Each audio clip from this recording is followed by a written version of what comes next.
Gold hub తాకట్టులో ఉన్న బంగారాన్ని విడిపించి కొనబడును. అదే రోజు ఆన్లైన్ ధరకు కొని డబ్బులు ఇవ్వబడును. నమస్తే, వెల్కమ్ టు మనం టీవీ. మనం ఉన్నది మన కోసం. నేను వలి. ప్రస్తుతం నాతో పాటు స్టూడియోలో ఉన్నారు ప్రముఖ హైకోర్టు అడ్వకేట్ అరుణ్ గారు. వారితో మాట్లాడదాం. అరుణ్ గారు నమస్తే సార్. నమస్తే. అరుణ్ గారు, ఈ ఫోన్ ట్యాపింగ్ వ్యవహారం తీవ్ర చర్చనీయాంశం అవుతుంది తెలంగాణలో. మనకు తెలుసు, ఆయనకు సంబంధించిన విచారణ కూడా జరుగుతోంది. చాలా కీలకమైన విషయాలు విచారణలో బయటకు వస్తున్నాయి సార్. ఆయన హార్డ్ డిస్కులు ఏ విధంగా ధ్వంసం చేశాడు, ఎక్కడ పడేశాడు, ఎవరు ఇతనికి సహకరించారు, ఎవరి ఆదేశాలతో చేశాడు, పూర్తిగా సాక్ష్యాలు ఆధారాలు బయటకు వస్తున్నట్టుగా తెలుస్తుంది. మరొక ముఖ్యమైన విషయం, హీరోయిన్ల ఫోన్లు కూడా ట్యాప్ అయ్యాయి అని ఒక సమాచారం అయితే వస్తుంది. సో ఓవరాల్ ఇప్పటివరకు జరుగుతున్న దాన్ని బట్టి ఎలా చెప్తారు సార్? సార్, ఒక ఆర్గనైజేషన్ కాన్స్టిట్యూషన్ పరంగా ఏర్పడ్డది, రాజ్యాంగబద్ధంగా ఏర్పడ్డ తెలంగాణ ముఖ్యమంత్రి పదవిలో కూర్చున్న వ్యక్తి కె చంద్రశేఖరరావు. ఒక టైం వరకు అందరికీ ఆరాధ్యుడు ఒక రకంగా చెప్పాలంటే ఉద్యమంలో. కానీ తర్వాత ఇంత నీచాన్ని కొడిగడతాడని ఎవరు ఊహించలేదు. పర్సనల్ మొబైల్స్ని స్క్రీన్ చేయడం, స్కాన్ చేయడం, ఇంటర్సెప్ట్ చేయడం, ఇవన్నీ కూడా దానికి ఒక అధికారిని, ఒక ఎస్ఐబిని వాడుకోవడం. ఎస్ఐబి ఈజ్ ఎంపవర్డ్, స్కాన్ చేసుకోవచ్చు. మనం గతంలో డీజీపీగా పనిచేసిన దినేష్ రెడ్డి గారు కూడా చెప్పడం జరిగింది, 24 hours వరకు మాత్రమే మాకు అధికారం ఉంటుంది, దాన్ని మించి మేము ట్యాప్ చేయాలంటే సెంట్రల్ గవర్నమెంట్ పర్మిషన్ అవసరం, మ్యాండేటరీ, రోజుల కొద్ది మేము ట్యాప్ చేయాలంటే. అంటే ఆ సౌకర్యాన్ని వాళ్ళ లిబిడో కొరకు, పర్సనల్, చాలా తీవ్రమైన పదం లిబిడో అంటే, సెక్స్ తీవ్రతకు లిబిడో అనే పదాన్ని వాడతారు. అట్లాంటి ఇంకొక మీరు అబ్జర్వేషన్ లేదు, మహేష్ బాబు గారితో ఒక సినిమా కూడా తీసారు వీళ్ళు.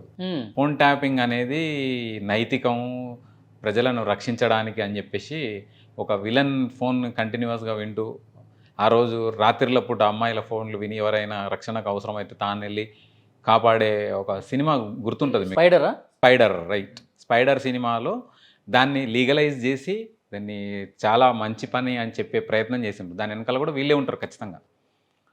ఆ ప్రణీతరావు అనే వ్యక్తిని తీసుకొని వచ్చి 10 లక్షల మంది ఫోన్లు ట్యాప్ చేసినారు. హీరోయిన్ల ఫోన్లు ట్యాప్ చేయడం చాలా చిన్న విషయం. ఎందుకంటే ఇక వాళ్ళకుండే లిబిడోలో ఇదొక భాగం కదా. మనం కూడా చూసినాం, ఒక యంగ్ హీరో పెళ్లి పెటాకులు అయిపోయింది. తెలంగాణ బ్రాండ్ అంబాసిడర్గా ఆమెను తీసుకొని వచ్చి చేనేత బ్రాండ్ అంబాసిడర్గా ఒక హీరోయిన్ తీసుకొని వచ్చిన తర్వాత ఆమె వైవాహిక జీవితం కూడా నాశనం అయిపోయింది. అది ఎందుకైంది అనేది అందరికీ తెలుసు, ఓపెన్ సీక్రెట్ అది. ఇటువంటి నీచ సంస్కృతికి వీళ్ళు దిగజారుతారని ఏ రోజు కూడా ఎవరు కూడా, ఉద్యమకారులు ఎవరు కూడా ఊహించలేదు. ఒక ఉద్యమకారుడిగా మాకు ఆరాధ్యుడు, ఫ్యామిలీ మెంబర్గా భావించినాం కేసీఆర్ను. నా ఫోన్ కూడా వింటే I'm part of additional advocate general office Telangana 2014 to 2018. Last 3 నెలలు నాకు ఒక సబ్జెక్టు కూడా ఇవ్వకుండా కూర్చోబెట్టారు. అంటే వాళ్ళకి అవసరం లేదు, ఇంకా ప్రజలతో, మనుషులతో అవసరం లేదు. ఫోన్ ట్యాపింగ్ ద్వారా ఎవరెవరు ఏమేం చేస్తున్నారు, ఎవరెవరు ఏమేమి చూస్తున్నారు అనేది వాళ్ళు పూర్తి స్థాయిలో విన్నారు. నేను స్ట్రైట్గా చెప్తున్నా, ముఖ్యమంత్రి ఆఫీస్ నుంచి గోలీరావు అలియాస్ టానిక్ రావు అలియాస్ జోగినిపల్లి సంతోష్ రావు, వీడిని పట్టుకుని అరెస్ట్ చేసి జైల్లో పెడితేనే, కేసీఆర్ అనే వ్యక్తిని కూడా అరెస్ట్ చేసి జైల్లో పెడితేనే ఈ కేసుకు సంబంధించిన విషయాలన్నీ కూడా బయటకు వస్తాయి. అన్లెస్ ఇప్పుడు ప్రణీతరావు వ్యవహారానికి సంబంధించి ఈ సంతోష్ రావు ఏంటి పాత్ర ఏంటి? సంతోష్ రావుతో డైరెక్ట్ కమ్యూనికేషనే ఉంది. ఐ న్యూస్ను కొన్నాడు, ఐ న్యూస్లో కొని ఐ న్యూస్లో ఒక సర్వర్ పెట్టి, పర్వతాపూర్లో వరంగల్ కొరకు ఎర్రబెల్లి దయాకర్ రావు అనే వ్యక్తి కొరకు అక్కడ ఒక సర్వర్ ఏర్పాటు చేసి, జిల్లాల్లో వార్ రూమ్లు ఏర్పాటు చేసి, తనకు అనుకూలంగా ఉన్న నాయకుల ఫోన్లను కూడా ట్యాప్ చేసి వాడేం మాట్లాడుతున్నాడు, వ్యతిరేకంగా ఉన్న వాళ్ళను ట్యాప్ చేసే అవకాశం ఉంటుంది. ప్రతిపక్ష పార్టీల నాయకులు అంటే ఓకే, వాళ్ళు ఏదో చేస్తున్నారు. కొంపలో ఉన్న ఫోన్లు కూడా ట్యాప్ చేశారు. సరే, చెత్తగాళ్ళు పెళ్ళాల ఫోన్లను కూడా, జోగినిపల్లి సంతోషరావు అనే బ్రూటు వాడు పెళ్ళం ఫోన్ కూడా ట్యాప్ చేయించిండు. ఆమె ఎవరితో మాట్లాడుతుంది అనేది కాదు, ఎవరెవరు ఏమేం చేస్తున్నారు అనేది. ఒకటి పెళ్ళాం ఫోన్ ఒకటి పెళ్ళాన్ని ఒక ఫోన్ ఒకటి ట్యాప్ చేయించి, ఇంత నీచ సంస్కృతి. ఇప్పుడు కెప్రోఫేగస్ ఎనిమల్స్ అంటారు వీళ్ళను. అంటే సొంతంగా వ్యర్థాలను, వేరే జీవులు వేసే వ్యర్థాలను, ఫీకల్ మ్యాటర్ను తిని బతికేదాన్ని కెప్రోఫేగస్ అంటారు. కెప్రోఫేగస్ ఎనిమల్ మెంటాలిటీ వీళ్ళది, చెత్తగాళ్ళది. అందరూ చాలా ఎక్కువగా ఊహించుకున్నారు. వీడు రాచరికం అనుకున్నాడు, వీడు నా సొంత రాజ్యం అనుకున్నాడు తెలంగాణ అని అనుకొని అందరి ఫోన్లు ట్యాప్ చేయించిండు. చుట్టూన్న కోడల ఫోన్, కొడుకు ఫోను, తండ్రి ఫోను, కోడలి ఫోను, మామ, కొడుకు కోడలు ఏదైనా సంభాషణ చేసుకుంటుంటే, రహస్య సంభాషణ చేసుకుంటే వింటే వాడిని తండ్రి అని కూడా అన్నారు. కాంట్రించి నోట్లో ఉమ్మిస్తారు. తెలంగాణలో కావచ్చు, ఎవరైనా సభ్య సమాజం అంటేనే అది సభ్యత ఉంది. అంటే కొడుకు కోడలు మాట్లాడుకుంటుంటే అది వాళ్ళ రహస్య సంభాషణ, దాన్ని వినకూడదు, ఇంగితం అంటారు దాన్ని. ఎస్, బిడ్డ అల్లుడు మాట్లాడుకుంటుంటే కూడా దూరంగా వెళ్ళిపోయే సంస్కృతి దాన్నే సభ్యత అంటారు. ఆ సభ్యతను మరిచి ప్రతి ఒక్కరి పర్సనల్ లైఫ్లోకి ఎంటర్ కావడం, వీళ్ళ అకౌంట్ల నెంబర్లన్నీ తీసుకున్నారు, పిన్ నెంబరు పాన్ నెంబర్ కూడా తెలుసు, వీళ్ళకు పాన్ కార్డ్ నెంబర్ తెలుసు, అన్ని ట్యాగ్ అయి ఉంటాయి మన ఫోన్లో. ఒక బగ్ పంపిస్తారు వీడియో కాల్ ద్వారా, నల్లమూతి శ్రీధర్ గారు చెప్పడం జరిగింది, మనం చూసినాం, ఎక్స్పర్ట్. ఒక బగ్ పంపించేసేస్తారు, ఆ బగ్ అది అందులో ఇన్స్టాల్ అయిపోయి మీకు అప్పుడు ఆ బగ్ వచ్చినట్టు కూడా మనకు తెలియదండి. జస్ట్ ఒక మిస్డ్ కాల్ రూపంలో వచ్చి అది ఇన్స్టాల్ అయిపోతుంది కంటిన్యూస్గా.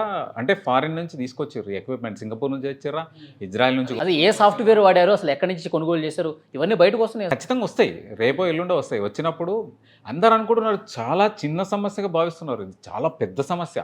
Cyber security, cyber threat, cyber నేరస్తులకు కూడా వీళ్ళు ఇన్ఫర్మేషన్ అమ్మింటారని నాకున్న ఇన్ఫర్మేషన్. కోటాను కోట్ల రూపాయలు సైబర్ ఫ్రాడ్ ద్వారా తెలంగాణలో నుంచి కాదు, దేశంలో ఉన్న ఫోన్లన్నీ వీడు వాడినప్పుడు దేశంలో ఉన్న నాయకుల ఫోన్లు విన్నారు. మీకు ఒక విషయం తెలుసో లేదో, తెలంగాణలో ఉన్న సర్ఫకాసి ల్యాండ్స్తో పాటు మహారాష్ట్ర 6 జిల్లాలు, కర్ణాటకలో 4 జిల్లాలు, తెలంగాణ డక్కన్ నుంచి విడిపోయి తెలంగాణ హైదరాబాద్ సంస్థానాన్ని విలీనం చేసేటప్పుడు దేశంలో 4 జిల్లాలను కర్ణాటకలో కలిపారు, 6 జిల్లాలను మహారాష్ట్రలో కలిపితే అక్కడ కూడా సర్ఫకసీ ల్యాండ్స్ ఉన్నాయి నిజాంకు సంబంధించిన. ఆ ల్యాండ్స్ని చెరబట్టడానికి అక్కడ ఉన్న కర్ణాటక గవర్నమెంట్తో, ఇక్కడ ఉన్న మహారాష్ట్ర గవర్నమెంట్తో అంటకాగి మంత్రులకు ఆశ చూపి ఆ ల్యాండ్స్ కూడా వీళ్ళు కొట్టేయడం జరిగింది. మహారాష్ట్రలో పీక్లో ట్రాన్స్ఫర్ జరిగే సమయంలో గవర్నమెంట్ చేంజ్ అయ్యి ఉద్ధవ్ ఠాక్రేని దింపేసి షిండే రావడం జరిగింది. అందుకే షిండే సహకరించినందుకు షిండేని ఎన్ని రకాలుగా అవమానించిండో మనం విన్నాం. ప్రతి ఒక్కరిని నువ్వు ఏక్నాథ్ షిండేగా మారుతావు, నువ్వు ఏక్నాథ్ షిండేవురా అని అసహ్యంగా మాట్లాడిండు కదా, దాని అర్థం అదే. అక్కడ తన పప్పులు ఉడకలేదు, ఇంకా షిండే వచ్చిన తర్వాత తన దుకాణం బంద్ అయిపోయింది. ఆబ్వియస్గా ఆమె అరెస్ట్ అయిన తర్వాత 2 శాఖలు కూడా రద్దు అయిపోయినాయి. మరి ఒరిస్సాకి ఎందుకు టీఆర్ఎస్ శాఖను ఏర్పాటు చేయలేదు, తమిళనాడులో ఎందుకు ఏర్పాటు చేయలేదు, కేరళలో ఎందుకు ఏర్పాటు చేయలేదు? కేవలం ఈ సర్ఫకసీ ల్యాండ్స్ ఉన్న చోట వాటిని మంత్రులతో అధికారులతో కలిసి కొట్టేయడానికి చేసిన ప్రయత్నం ఇదంతే. ఎంతసేపు తన సంపాదన, తన ఆదాయం, తన భూములు, తన ఫామ్ హౌస్, ఇదే తప్ప ఈ వ్యక్తి తెలంగాణ కొరకు చేసింది లేదు. 10 సంవత్సరాల్లో మొత్తం దండుకోవడం, దోచుకోవడం, దాచుకోవడం. సార్, ఇప్పుడు ఈ కేసులో నెక్స్ట్ విచారణ ఎదుర్కోబోయేది ఎవరు? ఇప్పుడు ఎవరు ఆదేశాలతోనే చేసుంటారు. ప్రణీత్రావు ఆయన సొంతంగా ఆయన ఒక్కడే ఆయన ప్రయోజనం కోసం చేయలేదు. పైన ఉన్న వాళ్ళు అగ్రనాయకులు ఎవరో ఆదేశాలు ఇచ్చారు. ఆ పేర్లు ఎప్పుడు బయటకు వచ్చే అవకాశం ఉంది? వాళ్ళ విచారణ. ఆయన ప్రయోజనాలు లేవనేది నేను ఒప్పుకోను. ఆడి ప్రయోజనాలు ఉన్నాయి. వాడు కోటాను కోట్ల రూపాయలు మూటగట్టిండు. హైకోర్టులో ఇంకో సంతోష్రావు వాడు ఉన్నాడు, శ్రీపతి సంతోష్రావు. వీడు AGP, GP, special GP, additional advocate general ఆఫీస్లో అంచెలంచెలుగా ఎదిగి CS-14 అని నిజాంకు సంబంధించిన సూట్లు ఉన్నాయి, ఒరిజినల్ సూట్లు. దాంట్లో కూడా వీడు ఫీజు తీసుకున్నాడు.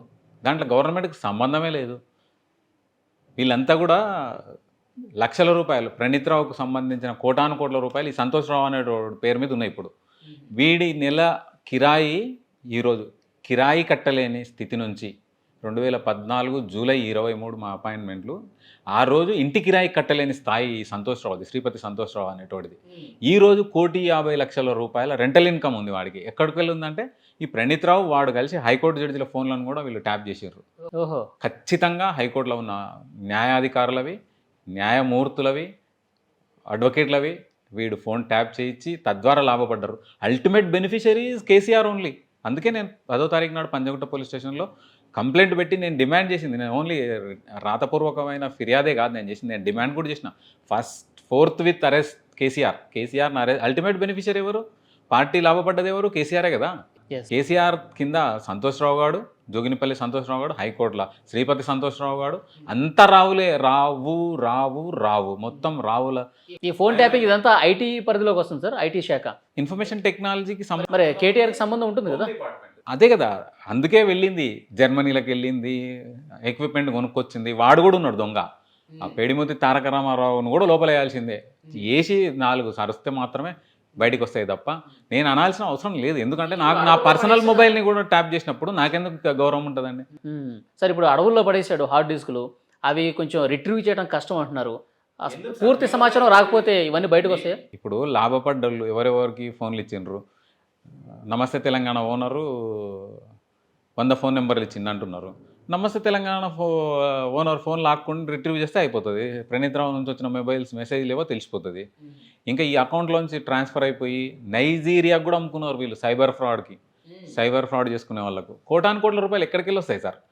నెల జీతం ₹1,00,000 మించదు నాకు తెలిసి ఒక డిఎస్పీది. అటు ఇటు ₹1,00,000 ఉంటుంది. ₹1,00,000 మెయింటెనెన్స్ తీసేస్తే ఏం మిగలదు ఎవరికి కూడా. ఈ ఉన్న రోజుల్లో ఐటీ నిపుణులకు కూడా వాళ్ళు అన్ని ఈఎంఐలు పెట్టుకుని ఈఎంఐ జీవితాలే అందరివి. అటువంటప్పుడు వీళ్ళకి మాత్రమే ₹1,00,000 జీతాలు, ₹1,00,000 ఆస్తులు ఎట్లకెళ్ళి పోగేసుకుంటారు? నెల కిరాయి కట్టలేని స్థాయి నుంచి ₹1,50,00,000 కిరాయిలు సంపాదించుకునే కమర్షియల్ బిల్డింగ్లను సొంతం చేసుకుంటే ఎట్లకెళ్ళి వస్తాయి డబ్బులు? ఎక్కడికెళ్ళి వస్తాయి? ఆకాశంలో రాలి పడతాయా? అకౌంటబుల్ ఉండాలి కింద. ఇంకా సంతోష్ రావు అనే వ్యక్తి 2015లో ఒక ఇల్లు కొనడం జరిగింది పాస్పోర్ట్ ఆఫీస్ పక్కలో, టోలీ చౌకీలో. అందరిని పిలిచి భోజనాలు పెట్టడం జరిగింది. భోజనాలు పెడుతూ నేను పలానా బ్యాంకులో లోన్ తీసుకున్నాను, ₹70,00,000 లోన్ తీసుకున్నా అని చెప్పిండు. కట్ చేస్తే నెల రోజులకే లోన్ పేమెంట్ చేసేసిండు. అంటే జనాలకు అందరినీ ఒక డార్క్లో పెట్టి నేను లోన్తో ఇల్లు కట్టుకున్నా అని చెప్పడం. నెల రోజుల్లోనే క్లోజ్ చేస్తే ₹70,00,000 ఎక్కడికి వెళ్ళి వస్తాయి? ఒక గవర్నమెంట్ పేడర్ ₹1,00,000 ఆ రోజు ఏజీపీనే, అసిస్టెంట్ గవర్నమెంట్ పేడర్ ₹22,000 జీతం. ఓన్లీ 22,000. తర్వాత పెంచిన జీతం 45,000 అయింది, అది వేరే విషయం. తర్వాత గవర్నమెంట్ పేడర్ అయ్యిండు ₹1,00,000. ₹1,00,000 అయినా సరే పోగేస్తే ₹1,00,000 కూడా దాటదు కదా సార్. 10 సంవత్సరాలు, 9.5 సంవత్సరాలల్లా ₹1,00,000 దాటనప్పుడు నీకు కోటాను రూపాయల ఆస్తులు ఎక్కడివి? I'm requesting vigilance high court to initiate investigation against this stupid guy Santosh Rao, Sripathi Santosh Rao, so called government pleader, special government pleader, erstwhile AGP, associate of additional advocate general. ఈ తతంగం అంతా బయటికి రావాలి. జీవోలతోన CS-14లో వీళ్ళకి డబ్బులు ఎట్లకి వెళ్ళిస్తారు? గవర్నమెంట్ మనదని చెప్పేసి బిల్లులు పెట్టుకుంటారు. అది ఒక ప్రైవేట్ సూట్లు అవి. హైకోర్టులో సూట్లే ఉండవు. కాకపోతే నిజాం ప్రభుత్వం మీద నిజాం వారసులకు సంబంధించిన సూట్లను హైకోర్టుకు ట్రాన్స్ఫర్ చేశారు. గతంలో ఉన్న చీఫ్ జస్టిస్ గారు కూడా అడగడం జరిగింది, సూట్లు హైకోర్టులో ఉండడం ఏందని. దానికి మరి వీళ్ళకి జీతాలు ఎందుకు ఇవ్వాలి? వీళ్ళకి ఏం అవసరం? దాంట్లో ప్రాపర్టీ గవర్నమెంట్ ఎందుకు చెల్లించాలి వీళ్ళకు? ఈ జీవోలన్నీ మాతో ఉన్నాయి, భద్రంగా ఉన్నాయి. మేము పర్టికులర్ టైంలో మేము తీసి బయట పెడతాం. ధైర్యంగా ఓపెన్గా మేము మాట్లాడుతున్నామంటే మాతో అన్ని ఆధారాలు ఉన్నట్టే కదా. ఎవరిని వదిలిపెట్టే ముచ్చట్లేదు. ఫస్ట్ జోగినిపల్లి సంతోష్ రావు అనే విధవను అరెస్ట్ చేసి లోపల పడేయాలి. మీ పర్సనల్, అందరికీ చెప్తున్నాను, రిక్వెస్ట్ చేస్తున్నా, కెమెరా ముఖంగా చెప్తున్నాను, నేను మీ పర్సనల్ లైఫ్లోకి వెళ్ళినరు, మీ భార్యతో మీరు మాట్లాడేది విన్నరు అంటే మీకు అసహ్యం, జుగుప్స, మీకు అగ్రీవెన్స్ ఉంటే రండి, ముందుకు రండి, కంప్లైంట్లు ఇవ్వండి. కేసీఆర్ అయితే ఎవడైతే వాడి తాత జాగీరా, వాడి జాయజాదులు మీకేమైనా ఇచ్చిండ్రా? మీ ఎవరైనా ఎమ్మెల్యేలు కూడా ఈరోజు బయటికి ఎందుకు వెళ్తున్నారండి? ఎమ్మెల్యేలకు కూడా చెప్పుకోలేక బాధపడ్డారు ఇన్ని రోజులు. ఈరోజు టెలిఫోన్ ట్యాపింగ్ ద్వారా వాళ్ళ కళ్ళు తెరుచుకున్నాయి, వాళ్ళ జ్ఞానచక్షులు తెరుచుకున్నాయి. ఈ కేసీఆర్ అనే వ్యక్తిని నేను మీ ద్వారా డిమాండ్ చేస్తున్నా, నీకు నిజంగా గట్స్ ఉంటే, నిజంగా నువ్వు మనిషివే అయితే నీవు ప్రమాణం చేయి. నీ బిడ్డ మీద, నీ కొడుకు మీద ప్రమాణం చేయి, నేను నా ఎమ్మెల్యేల ఫోన్లో నేను ట్యాప్ చేయలేదు అని. వెళ్ళిపోతున్నారని విమర్శిస్తున్నారు కదా పార్టీ నాయకులు. ఏ నాయకులు అయితే విమర్శిస్తున్నారో ఫస్ట్ మీరు మీ ఫోన్లో ట్యాప్ అవుతలే అని చెప్పేసి మీరు ప్రమాణం చేయండి. మీ ఫోన్లను కేసీఆర్ ట్యాప్ చేస్తలేడని చెప్పి ఫస్ట్ చెప్పండి. తర్వాత కేసీఆర్ని అయితే నేను డిమాండ్ చేస్తున్నా, ఈరోజు కాకపోతే 2 రోజులకో, నెల రోజులకో, 6 నెలలకో, అయ్యా నువ్వు వచ్చి నువ్వు ప్రమాణం చేయి నీ బిడ్డ కొడుకు మీద, నేను ఎవరి ఫోన్లో ట్యాప్ చేయించలేదని. కనీసం ఆ విధంగా నా గౌరవం కాపాడుకుంటామని నేను అనుకుంటున్నాను. చూద్దాం సార్, విచారణ జరుగుతుంది. ప్రణీత్ రావుకి సంబంధించి పూర్తిగా ఆయన చేసిన తతంగం ఎవరు ఆదేశాలతో చేశారు, ఏంటి మొత్తం బయటకు తీస్తున్నారు. ఇంకా భయంకరమైన వాస్తవాలు బయటకు వచ్చే అవకాశం ఉందని తెలుస్తుంది. అతి త్వరలోనే కేసీఆర్కి, కేటీఆర్ మెడకు, అలాగే మీరు అంటున్నట్టు జోగినిపల్లి సంతోషరావు కృష్ణ జన్మస్థానం, వీళ్ళని కృష్ణ జన్మస్థానంలో పెట్టి చూడాల్సిందే. ఆ పెద్ద మాట అసలు అదే, దానికి వాడకూడదు శ్రీకృష్ణ జన్మస్థానం అని. కాకపోతే ఆయన పుట్టిందే శ్రీకృష్ణ జన్మస్థానం, దాని కొరకే జైల్లోనే పుట్టిండు కాబట్టి, ఆ తల్లి జైల్లో ఉన్నప్పుడే పుట్టిండు కాబట్టి శ్రీకృష్ణ జన్మస్థానం అంటారు. అది దాన్ని వీళ్ళ కొరకు పాపపంకిలం చేయాలి. ఈ నా కొడుకులు బిహైండ్ ద బార్స్కి వెళ్ళాల్సిందే. 1 నుంచి 7 లెక్క పెట్టుకుంటూ జీవితం అంతా, మిగిలిన జీవితం అంతా అక్కడనే మగ్గిపోవాలని నేను కోరుకుంటున్నాను. చూద్దాం సార్, ఎలాంటి వాస్తవాలు వస్తాయో చూద్దాం. Thank you very much Arun గారు.